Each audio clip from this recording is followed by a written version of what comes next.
Oh man, are we losing our lighting. Okay, here we go. Hello everyone, Caroline or Miss B Overseas. Thank you so much for joining me today for another video where I talk to you about books.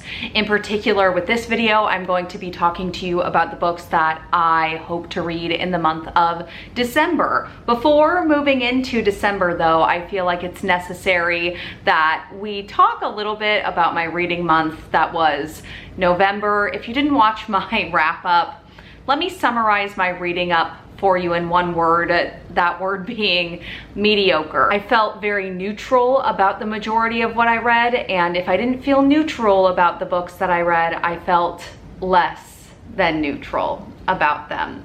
And being that it is the last month of 2020, I really want to end on a high note, so I was really intentional about the books that I picked to read in December. I don't necessarily want to say that they're 5-star predictions, mostly just because my 5-star predictions mean nothing because my rating system means nothing.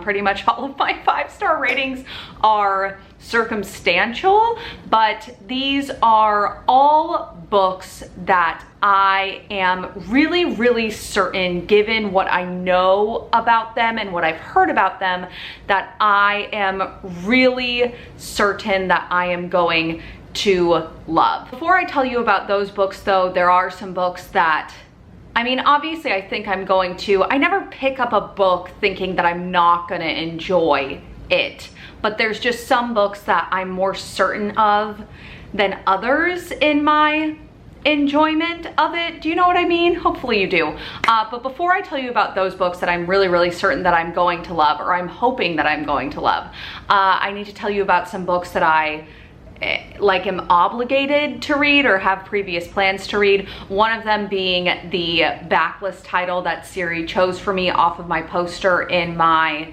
November TBR. And if you stick around to the end of this video, you can see that I'm going to be using this poster a little bit differently in 2021. But the book that Siri picked for me off of this backlist poster was My Life Next Door by Fitzpatrick. When Siri chose this for me, had no idea what it was about, and I did some Goodreads research a month ago when I filmed my November TBR, and really what I remember about it is that it seemed to be a pretty generic young adult contemporary romance. I think the situation was that there was a young girl and there was a new family that moved in next door. There was a young boy there. They met, a relationship ensues, I'm assuming. It's not typically something that I would seek out or pick up on my own. Not saying that I'm not going to enjoy it, but I would not have picked it up if Siri would not have chosen it for me. This lighting is so all over the place. I'm so sorry. The next two books on my December TBR are carryovers from my November TBR, so I already talked about them a little bit, but I am so excited to say that I have a physical copy now of What Is Not Yours Is Not Yours by Helen Oyeyemi. I could not pass up this cover. Do you blame me? This is a collection of short stories. They are speculative. I only got about halfway through the first one in November, so I don't feel comfortable saying like one way or the other how I feel about them. I'm probably gonna have to restart this first short story because I don't remember anything. One thing that I didn't know when I filmed my November TBR is that this collection of short stories all revolves around keys. And I think, if I remember correctly, all of the short stories are different, but they share some characters. Like there are characters that make appearances in multiple stories, and I think settings that make appearances in multiple stories. The next book that I am carrying over from November is Sky Hunter by Marie Lu. This was a book that was on pre-order. It's Marie Lu's most recent release. I have a very devoted commitment to Marie Lu just because of the gift she has given me with her Legend series. I recommend that series to my students constantly, and I have never had a book that is as consistently successful in hooking like emergent or reluctant readers as that series. This book, which I think is the start of a series, seems to be kind of reminiscent of that Legend series. It's a near future dystopian setting, I think. I think where it differs from Legend though is that instead of the two characters of focus being on like opposing sides of like the two warring factions, I think the characters of focus are on the same side, but they differ in rank. Like I think one of the characters is like a higher up position and then one of the characters is not. All of this could be completely wrong, but I think that's what I gleaned from reading this super in-depth summary on the back. Now for the main event, or what I am considering the main event, these next 4 books are books that I am placing all of my hopes and dreams in to end my 2020 with a really solid reading month. The first one being The Smell of Other People's Houses by Bonnie Sue Hitchcock. This is a young adult,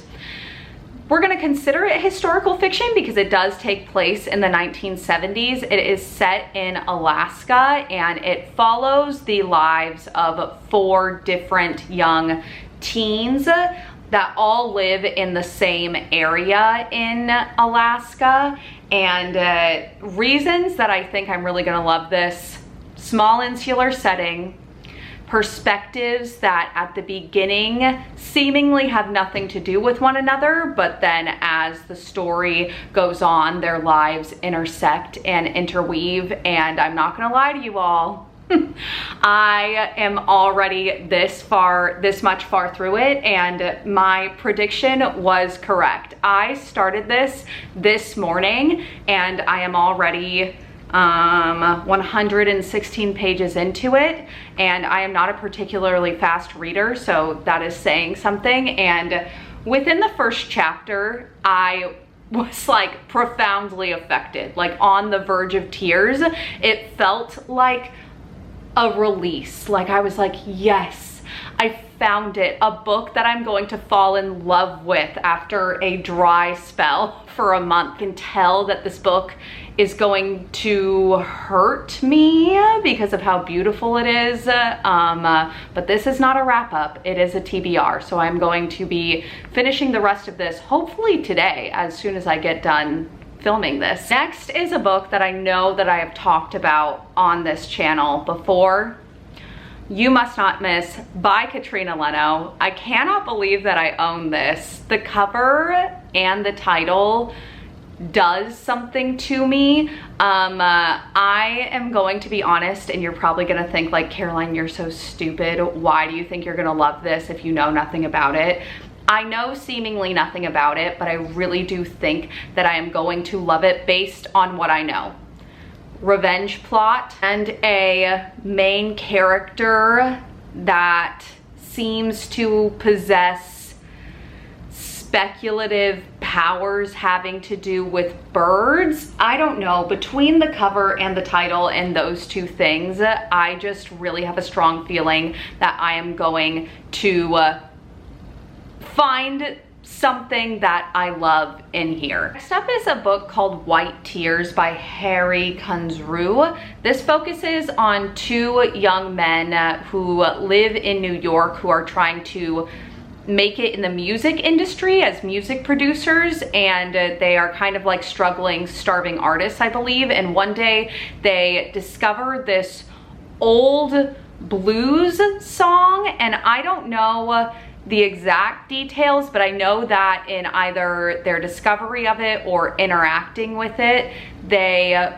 resurrect ghosts somehow and they become haunted by these ghosts. This song sort of brings up, and then with these ghosts, these 2 young men sort of get sent on this time travel back into the deep south, and I think interact with the lives of characters that are tied to this old blues song. I think that this book covers the themes of the true injustices of American history. If you would have asked me a year ago, Caroline, do you like the mystery thriller genre? My default answer would have been no, I do not. But I think that's because in my head a year ago, mystery thriller meant either domestic thrillers or like slow procedural detective-based step-by-step solving a mystery, and those two things still don't really intrigue me that much. I'm not saying that I'm writing them off completely, it's just not something that I'm drawn to,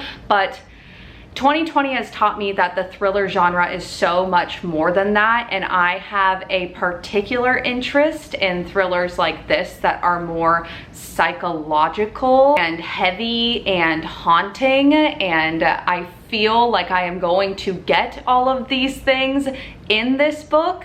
I'm highly anticipating this, as well as reading more of Kunzru's work, but I'm going to start with this one. And my final book on my TBR for the month of December is Everybody Looking by Candace Ilo. This is one of those books that I think I could classify as like upper YA to new adult, because the main character in this, she is graduating high school, I believe, at the beginning, and the large part of the plot focuses on her as she goes to college. She is a first generation Nigerian college student. This is a novel in verse, and I believe that the timeline is non-linear. Just from like paging through it, it starts out and I'll have something like this that says graduation day, but then it will flip to sections that say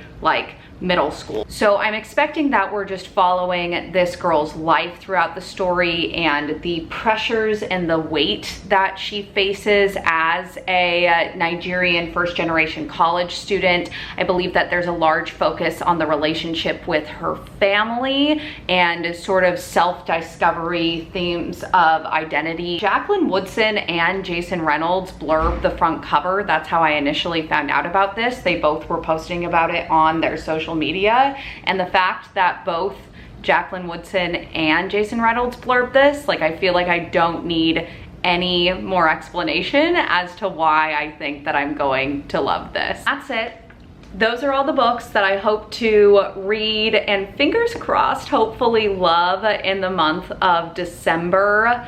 For the end of this video, we need to talk about this scratch off poster that I have and how I have been using it. So for the past couple of months, I have set a goal that I want to read one book from this poster each month to kind of get through my backlist. And how I've been doing that is that I've just been having Siri select two random numbers between 1 and 10, and then I've been counting like across and down and up, and just picking whatever book that lands on. But I'm realizing that that's really dumb, because why am I picking random backlist titles when there are titles that I am actually interested on this poster? So what I'm gonna do, this is not planned out as you can tell, but I'm just going to turn around and maybe in the first 3 or 4 rows, I'm going to pick one book out from each row that I'm actually genuinely interested in reading. And then you all, my dear viewers, can tell me which one you think I should read. Okay, first row, A Tree Grows in Brooklyn. I know that I'm interested in that. Second row, Hitchhiker's Guide to the Galaxy. I think that's something that I could actually read and enjoy. And I'll do one more from the third row. Ooh, The Giver by Lois Lowry. So out of those 3, what did I just say? A Tree Grows in Brooklyn, Hitchhiker's Guide to the Galaxy, and The Giver.